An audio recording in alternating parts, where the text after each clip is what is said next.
Halo, selamat datang di Trend Tutorial Channel. Jadilah bagian dari kami dengan like, komen, dan subscribe. Nah, untuk tutorial kita pada kali ini seputar aplikasi Badu. Tentang bagaimana cara menonaktifkan notifikasi di aplikasi Badu tersebut. Langsung saja kita buka aplikasinya. Kemudian akan muncul beranda seperti ini. Kawan-kawan silahkan menuju ke profil masing-masing di pojok kanan yang paling bawah ya.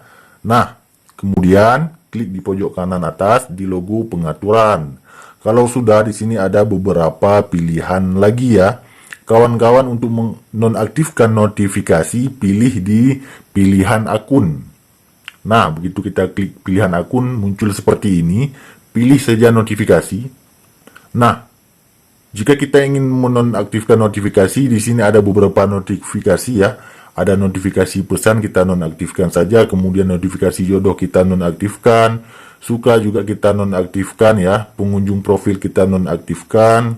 Kemudian lain-lain semuanya bisa dinonaktifkan ya. Karena kita akan menonaktifkan notifikasi dari ini ya, notifikasi dari Badu secara keseluruhan. Kalau sudah dinonaktifkan semuanya, maka kita telah selesai menonaktifkan notifikasi.